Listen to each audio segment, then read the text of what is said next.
É um prazer, mais uma vez, estarmos aqui no púlpito para trazer a mensagem do Senhor para os amados, para a igreja e, acima de tudo, ser uma bênção para vocês. Então, meu propósito, e creio que o propósito de nosso Deus, do Senhor que me assiste, é abençoar cada um de vocês hoje à noite aqui. Eu creio que o Senhor vai falar, e vai falar de uma forma extraordinária. Vai tocar a mente e o coração de vocês.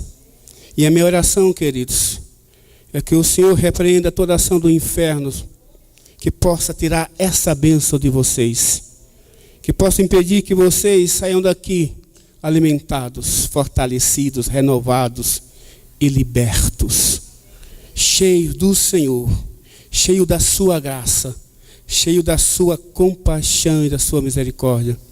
E mais do que isso, numa renovação espiritual tão grande, que vocês possam, ao longo da semana, estar proclamando essa boa nova, aonde vocês estiverem, e fazendo isso com gozo, com prazer e com autoridade, que provém do Altíssimo, do Santo das Graças. Amém? Amém, queridos? Abram... De início, abram a palavra do Senhor na segunda carta de Paulo a Timóteos. Hoje eu pretendo falar acerca da graça divina, um pouquinho de doutrina.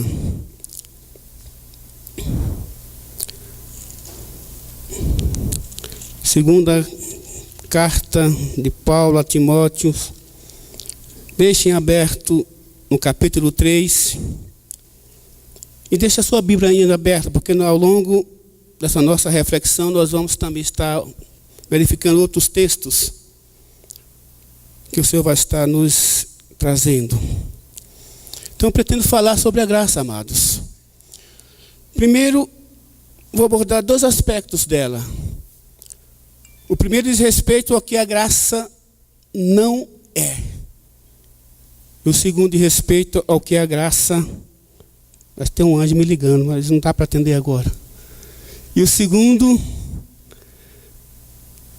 é como a graça deve ser entendida e vivida pelo cristão. Então, para começar, vamos ler o texto de 2 Timóteo 3 e vamos ler até o verso 5. Acompanhe-me na leitura, por favor. Sabe, porém, isto, nos últimos dias sobrevirão tempos difíceis, pois os homens serão egoístas, avarentos, jactanciosos, arrogantes, blasfemadores, desobedientes aos pais, ingratos, irreverentes, desafeiçoados, implacáveis, caluniadores, sem domínio de si, cruéis, inimigos do bem, traidores, atrevidos, enfatuados, mais amigos dos prazeres que amigos de Deus, tendo forma de piedade, negando-lhe, entretanto, o poder. E Paulo acrescenta, que coisa, hein? Foge também destes. Ó Senhor Deus, tem misericórdia de nós. Queridos, Paulo aqui descreve a situação do homem, do tempo que vivemos. Ele começou com a previsão de algo futuro que viria após a sua exortação aqui, o seu chamado. Mas ao longo desses séculos, os homens que têm vivido após Paulo têm caído aqui com essas características que Paulo anuncia aqui nesse texto.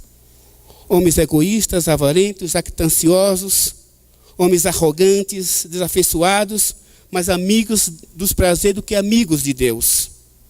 Então ele descreve a situação do homem nossa nos tempos atuais, nosso tempo do século 21. E não se assuste ao dizer-lhe que Paulo não está descrevendo a sociedade em si, por si mesma. Paulo está descrevendo a igreja. Ele não está descrevendo a igreja A nem a igreja B. Ele não está escrevendo uma igreja reformada nem uma igreja avivada. Paulo não está descrevendo aqui uma igreja presbiteriana ou uma Assembleia de Deus, em hipótese alguma.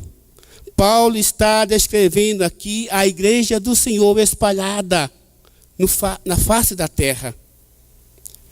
E mais uma coisa aqui, quando ele se refere a homens amantes de si mesmo, ele está falando de um grupo de cristãos salvos pela graça de Deus, mas que vivem, têm um entendimento, um discernimento do poder de Deus, que os levam a ter esses comportamentos aqui anunciados por ele. Eu vou ler mais uma vez. Homens amantes de si mesmo, sem afeto natural, irreconciliáveis, caluniadores, incontinentes, cruéis, sem amor para com os bons. Paulo está falando da igreja do Senhor Jesus Cristo. E certamente ele está falando de nós, da igreja espalhada sobre a face da terra. E quando eu li esse texto aqui, que o Senhor me trouxe esse discernimento de misericórdia, Senhor, tem misericórdia de nós, tem piedade de nós. Será que nós somos assim mesmo? Mas diz Paulo que existem homens, e homens aqui é mulheres, são crianças, são adultos, e aqui não importa a idade. São pessoas que se sentam nos bancos das igrejas e que têm esse tipo de comportamento. Eu vou separar aqui o verso 5, queridos, porque ele é melhor entendido da seguinte forma, numa tradução bem livre, mas livre mesmo, tá? E talvez os amados venham se chocar com isso. Diz assim: eles frequentarão igrejas, ouvirão a palavra de Deus, falarão a palavra de Deus, se gabarão da graça salvadora do Senhor, mas rejeitarão o poder que poderia torná-los santos. Coisa tremenda, né? Aí eu vou destacar aqui dessa tradução livre o último trecho que diz: mas rejeitarão o poder que poderia torná-los santos. E a pergunta é: que poder é esse que pode tornar essas pessoas santas, mas que eles rejeitam esse poder? O poder, queridos, que podem torná-los santos é a graça de Deus. E é curioso que essas pessoas ditas aqui por Paulo, aqui, que a forma com que essas pessoas se comportam, e a gente vai entender por que eu chamei a atenção de um estudo um pouco doutrinário da graça, que essas pessoas, a forma com que elas se comportam, é fruto de uma percepção distorcida da graça divina. E essas pessoas, tendo essa percepção distorcida da graça divina, elas vivem, elas andam, elas pensam, elas falam, suas ações, suas atitudes são segundo essa visão distorcida que elas têm. Tem uma frase que é bem retórica, que acho que eu já usei algumas vezes tipo brincando, já ouvi outras pessoas usarem, mas vocês vão ver que esse tipo de frase, que muitas vezes nós usamos até brincando, tem muito do que dessas pessoas que Paulo se reporta aqui no texto. Normalmente essa pessoa diz assim: estou no tempo da graça, não da lei. Nós já dizemos isso alguma vez? Já falamos isso? Até brincando? Ah, não, eu estou no tempo da graça, não estou no tempo da lei. Só que essas pessoas que ditas aqui, colocadas por Paulo aqui, como esses homens amantes de si mesmo, quando eles usam essa expressão, eles o fazem, queridos, para justificar algum de seus procedimentos que não se encaixam, que não se coadunam com a palavra de Deus. Não se encaixa. Se nós formos como os crentes de Bereia, se nós colocarmos algumas questões nossas, alguns procedimentos e ações nossas segundo a palavra de Deus, nós vamos ver que esses procedimentos, essas atitudes, até o mesmo modo de pensar nosso, não se encaixa, não tem como ficar direitinho de acordo com a palavra de Deus. E o texto, como preliminar do nosso assunto, O texto que geralmente essas pessoas tomam para fundamentar essa expressão, normalmente é aquele que diz: pela graça sois salvos, e isso não vem de vós, é dom de Deus. Abram lá em Efésios 2:8. Vamos ver isso?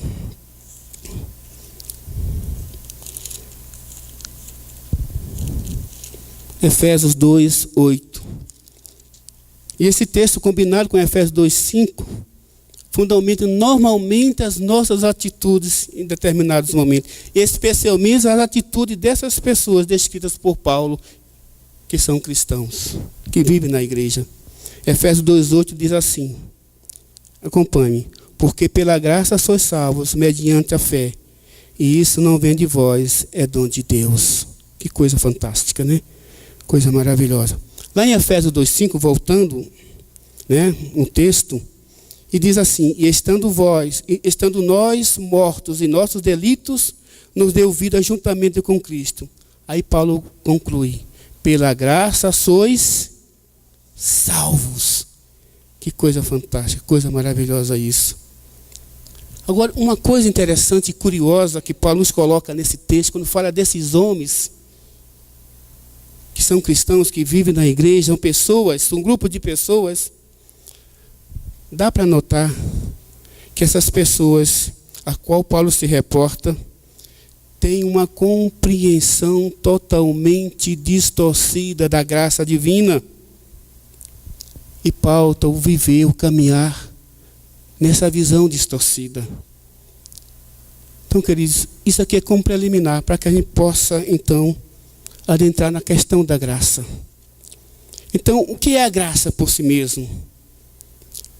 A gente sempre entende que a graça é tudo, e de fato a graça é tudo. Mas a graça do Senhor, ela não é desculpa para a desobediência. A graça do Senhor não é desculpa para o pecado. E essas pessoas citadas por Paulo aqui tomam a graça do Senhor como desculpa para as suas desobediências, para os seus pecados. De fato, a graça é um favor merecido. Nós aprendemos isso ao longo dos anos, nossos estudos, na escola bíblica dominical. Mas a graça é muito mais do que isso. A graça, queridos, é a expressão do próprio Deus. Deus é um Deus gracioso. A sua natureza é graciosa. E tudo o que procede dessa natureza é gracioso, é permeado de sua graça. Nós sempre dizemos: Deus é um Deus fiel. Deus é um Deus de amor. Deus é um Deus misericordioso. E tudo isso são adjetivos que qualificam o próprio ser de Deus. Mas tudo isso está permeado pela graça de Deus, porque Ele é gracioso por si mesmo, por sua própria existência. Então a graça, queridos, é tudo. A graça é a justiça de Deus. A graça é o amor de Deus. A graça é a bondade de Deus. A graça é, ou melhor, são as misericórdias de Deus que se renovam todos os dias. A graça é a salvação que o Senhor nos concedeu, a sua libertação. A graça é a obra de Jesus Cristo na cruz. A graça é a própria cruz. A graça é os sofrimentos. A graça é as bênçãos que Ele derrama sobre nós, quando Ele abre as comportas dos céus e nos abençoa de bens, de dinheiro, de fartura, nos abençoa de filhos, com uma família abençoada, de uma mulher maravilhosa, de filhos maravilhosos. Quando Ele nos enche a despensa, tudo isso é parte da graça de Deus. Realmente a graça é tudo. Mas não deve ser entendida da maneira que essas pessoas entendem a graça do Senhor. E sabe qual é o erro dessas pessoas? Eu estive estudando um pouco sobre isso e disse: Deus, falar sobre graça não é fácil. Especialmente tomando por base o texto de 2 Timóteo. Sabe qual é o erro dessas pessoas citadas por Paulo? O erro dela, querido, consiste em enfatizar, e aí os irmãos vão se chocar. Mas não se choque não. Porque consiste em enfatizar o amor de Deus em detrimento da justiça de Deus. Vocês já perceberam isso? Aí eu vou buscar na palavra do Senhor algo que Paulo nos exorta. Abre em Romanos 11, 22. Pela graça sois salvos.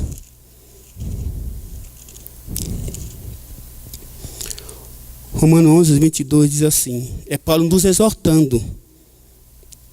E é interessante porque essa exortação de Paulo tem uma razão, tem um porquê.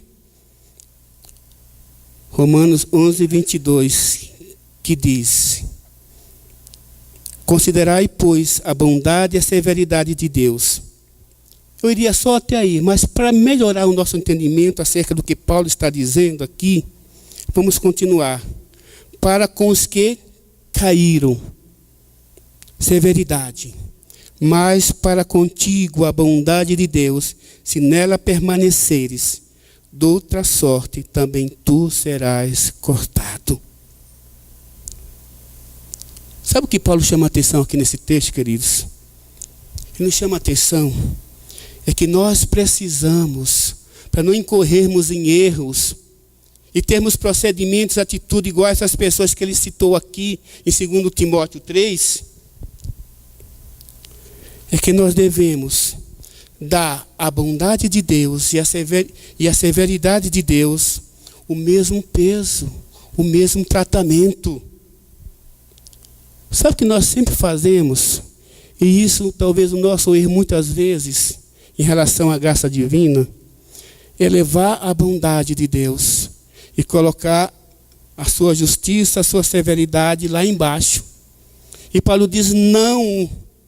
Paulo diz que a bondade de Deus e a justiça de Deus ambos caminham juntas, porque elas fazem parte, advêm, têm origem na própria graça de Deus. E é interessante isso, porque quando nós enfatizamos um em detrimento do outro, nós somos levados a ter posicionamentos extremistas, bem extremados de fato. Ou é 8 ou é 80. De um lado, nós vamos ter um excesso de liberalidade. Não é de legalidade não, ou liberdade não, é de liberalidade. E de outro, nós vamos ter um excesso de legalismo. Tudo condena, né? Nada pode, tudo é proibido. Qualquer coisa você está no inferno, qualquer coisa você já está condenado. Você vê o horror do extremo? Essa minha liberalidade me leva a ter comportamentos descritos por Paulo aqui. Homens amantes de si mesmos, avarentos, soberbos, blasfemos, orgulhosos, mais amigos dos deleites do que amigos de Deus. E do outro lado eu vou ao extremo absoluto. Eu condeno todas as coisas, todas as pessoas. Todas elas estão condenadas ao inferno. Sou eu que estou salvo. Sou eu que fui alcançado por essa graça de Deus. No primeiro aspecto dessa liberalidade, a graça se torna uma desculpa para tudo. Uma desculpa para tudo. Especialmente para o pecado. Né? A ausência desse equilíbrio que Paulo nos chama aqui em Romanos 11, 22, sempre me leva à desobediência. Sempre me leva à desobediência. Essa liberalidade, esse extremo, é 8 ou 80, ela é irmã da conveniência. Quando é conveniente, eu sigo a Bíblia. Quando não, ela não se aplica à minha vida. Ela não se aplica a nada. E muitas vezes a palavra de Deus se torna apenas registros históricos. Eu uso desculpas para o pecado. E sob a desculpa dessa graça maravilhosa de Deus que nos alcançou, essas pessoas, queridos, pecam e nela aplacam a sua consciência. Uma consciência que já está cauterizada pelo tanto pecar. Um pecado chama outro pecado. Um abismo chama outro abismo. E na medida que eu perco essa consciência, o dedo do Espírito Santo me tocando, a minha consciência e meu coração são cauterizados. Um pecado a mais não vai fazer diferença, nem vai me incomodar mais. E eu vou andar, mesmo cristãos, desobedientes, usando a Bíblia, a palavra de Deus, por mera conveniência. E normalmente, essas pessoas descritas por Paulo, e tem um processo mental interessante. Eles costumam dizer assim, ou pensar assim, não verbalizam, mas pensam. A graça de Deus cobrirá isto, cobrirá tudo. Pois Ele me ama e me entende. E sabe como a vida é dura. Afinal, Jesus Cristo se fez homem como eu. Viu como a vida é difícil, como é complicada. Que eu, como humano, sou passível de pecar. Ele quer que eu seja feliz, não importa o preço, certo? Errado. Esse é um processo mental dessas pessoas, que eles não costumam verbalizar, mas que existe. E isso é demonstrado nas suas atitudes, nas suas formas de viver, nas suas ações. Essas pessoas descritas por Paulo aqui, queridos, tomam para si a palavra de Deus, como disse, sempre que lhe for conveniente. Hoje é conveniente eu ir à igreja. Estou descansado, o dia de domingo foi tranquilo, o pastor vai estar lá, vai ser abençoado, vou lá. Não, hoje eu não vou não para a igreja não, foi de manhã, né? Deus desentende, sabe que eu estou cansado, estou fadigado, e não vai ser o pastor que vai estar lá, vai ser outro pregador. Não, eu vou descansar mais um pouco. E são pessoas assim, que sempre dizem, eu estou debaixo da graça, não da lei. E Paulo descreve essas pessoas aqui. Amém, queridos?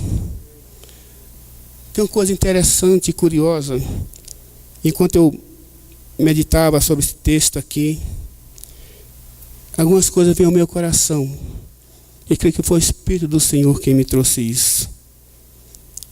Ele me deu isso. Que o amor é a expressão da justiça de Deus. O amor é a expressão da justiça de Deus. E a justiça de Deus chamou à luz esse amor. Vocês perceberam isso? O amor é a expressão da justiça de Deus. E essa justiça de Deus foi ela que chamou à luz o amor. E o amor é que vai de encontro à justiça para cumprir essa justiça e não para anulá-la. Digo, Deus, coisa interessante. Porque quando Deus deu seu próprio filho, como traz João lá em 3,16, e João fala que sempre diz que Deus é amor, porque o apóstolo João é o apóstolo do amor, ele enxerga Deus numa plenitude maravilhosa e diz que Deus é amor. E tanto o seu evangelho como suas cartas sempre caracterizam Deus como amor. E é verdade, é de fato, essa graça é maravilhosa, porque Deus é amor. Mas de um lado a gente vai ver que no contraponto que João nos traz, dizem que Deus é amor, especialmente João 3,16, lá em João 3,18 ele diz que Deus amou o mundo de tal maneira que deu seu Filho unigênito, para que todo aquele que nele quer não pereça. Mas João 3,18 ele vem dizendo, quem crê nele não é condenado, mas quem não crê já está condenado, porque não crê no nome unigênito do Filho de Deus. Interessante isso, né? João diz, Deus é amor. Mas no outro lado, no contraponto, ele diz que Deus é justiça também. Sabe o que João está negando? a bondade de Deus, o ser de Deus amor? Não.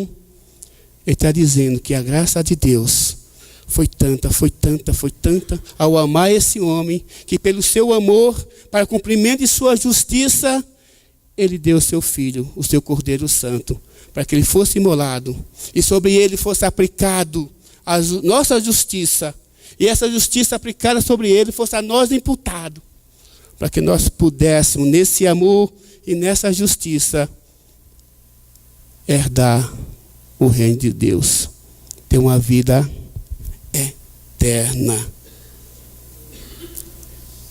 E uma coisa interessante aqui também, para que possa entender porque Paulo coloca essa questão da graça, que o amor e a justiça de Deus, permeada por essa graça, ela caminha junto para a cruz.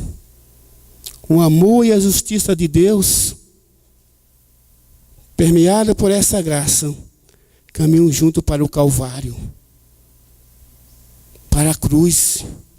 O sangue que o Cordeiro de Deus derramou na cruz, juntos ali estava o amor e a justiça de Deus.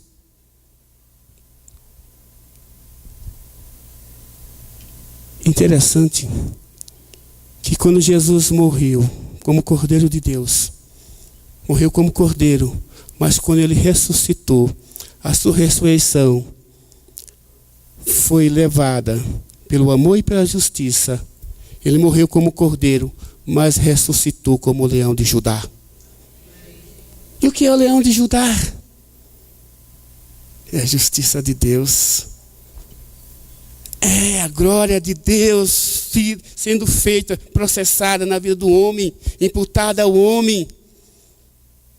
Porque ele já não é mais o Cordeiro de Deus, que morreu, foi imolado, mas ele ressuscitou como o Leão de Judá.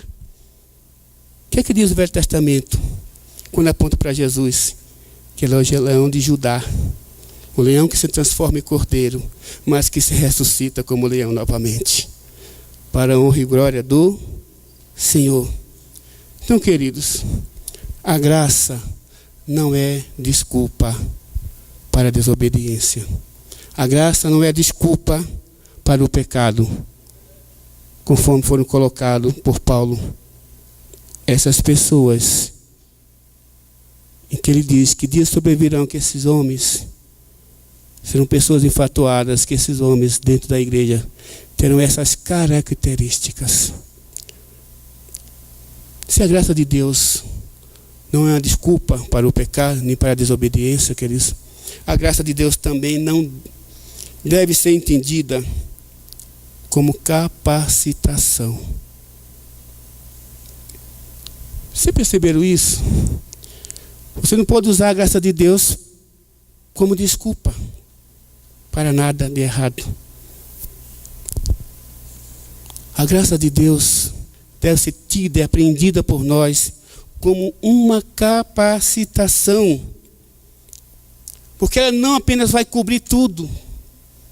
Pela graça só sabe um favor imerecido de Deus. Porque ela não é apenas uma cobertura. A graça de Deus vai além disso. Porque a graça de Deus é ela e somente ela que capacita o cristão a viver uma vida de santidade e obediência no poder do Espírito de Deus. Quer ver? Abram lá em Hebreus 12, 28. Nós vamos caminhar um pouco na Bíblia. Eu entendo que Hebreus foi escrito por Paulo, outros não. Mas eu entendo que Paulo escreveu Hebreus pelas características próprias do texto.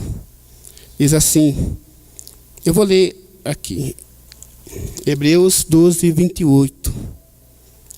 Hebreus 12, 28 diz assim, ó, por isso, recebendo nós um reino inabalável, retenhamos a graça pela qual sirvamos a Deus de modo agradável, com reverência e santo temor. Interessante isso. Por que é interessante isso, queridos? O que é que Paulo nos coloca aqui de início. Ele diz: olha, meu querido, meu irmão, pegue essa graça, tome posse dela, não largue ela, porque ela é aquela que vai te levar a servir a Deus de forma agradável. E mais do que isso, ela é que vai te levar a esse serviço com reverência e santo temor.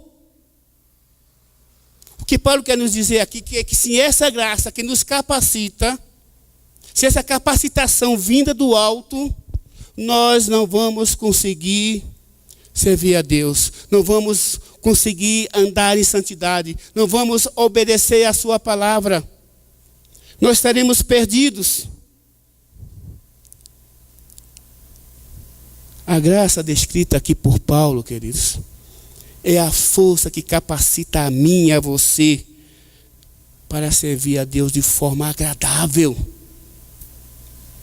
E ela nos leva a entender e a compreender que esse Deus ao qual devemos servir, que nos agraciou com a sua graça maravilhosa, ele deve ser servido, deve ser honrado, glorificado, com reverência e santo temor, porque é devido isso a ele.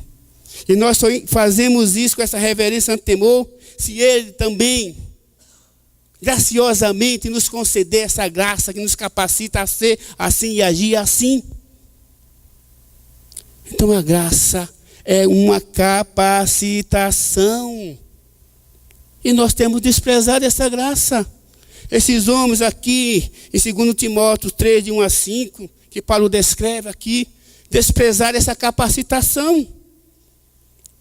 Traidores, obstinados, orgulhosos, mais amigos do deleite do que amigos de Deus. Aí diz, tendo aparência de piedade, mas negando a eficácia dela. Aí Paulo diz, te afasta. Ele diz, afasta do teu irmão, do crente que tem esse tipo de comportamento. Aí a pergunta é, Senhor, será que essas pessoas ditas cristãos realmente estão convertidas ao Senhor? Porque eles estão desprezando a graça. E Paulo diz, retém essa graça, que você precisa dessa graça. A graça não é desculpa para o pecado, para a desobediência. A graça é uma capacitação para a obediência, para viver uma vida de santidade. A graça é a essência do poder de Deus, do mover do Espírito Santo sobre a igreja, sobre os crentes. Essa é a graça que leva o Espírito Santo a nos usar como instrumento em suas mãos, nos capacitando, nos dando dons, nos dando poder, nos dando autoridade, nos dando discernimento, nos fazendo caminhar em santidade, olhando ao irmão e vendo ele como um outro semelhante, estendendo as mãos quando está caído, não julgando, mas abençoando. E quem faz isso é essa graça de Deus dispensada por Ele. Essa graça maravilhosa. Amém, queridos? A graça é a validação. Ou então, nós podemos entender como a prova da nossa salvação. É essa graça. Nós vivemos um tempo da graça. Claro que vivemos. Aliás, querido, o mundo, desde que o mundo é mundo, sempre esteve debaixo da graça de Deus. Sempre esteve. Na teologia nós dizemos que há uma graça geral e uma graça especial. A graça geral é essa que, tanto os bons quanto os maus, quando aqueles que adoram a Deus, aqueles que não adoram a Deus, profanam o seu nome, recebem do Senhor. É o sol, é o dia que vem logo após a noite, é a chuva, é a terra que dá o seu fruto. Essa é a graça geral de Deus. E o mundo, desde que foi mundo, sempre existiu.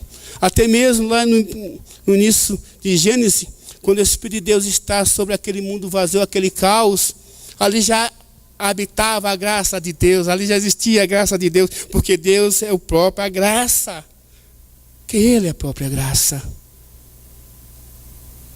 Temos uma graça especial que é Jesus Cristo, mas essa graça especial que é Jesus Cristo, ela também já existia no Velho Testamento, quando o povo olhava para frente e vislumbrava o seu Messias, ele vislumbrava essa graça que se tornou real, conforme está aqui no Novo Testamento, que se tornou concreta, que habitou o mundo, cuja vida dada nos libertou do inferno, nos deu vida eterna. Essa graça especial é a graça do Senhor Jesus Cristo. Amém. Queridos, caminhamos para o nosso encerramento aqui. De tudo isso que Paulo colocou no 2 Timóteo, uma coisa ele nos ensina aqui, acho que nós devemos aprender, devemos assimilar acerca da graça, que viver a graça da forma distorcida, como essas pessoas descritas por Paulo vivem e vão viver ainda, são grupos de homens, de pessoas dentro da igreja do Senhor, que viver essa graça de forma distorcida, ela leva a mim e a você a sentar nos bancos das igrejas sem convicção de pecado, uma mente cauterizada pelo pecado, e mais do que isso, inconscientes do que a justiça divina significa.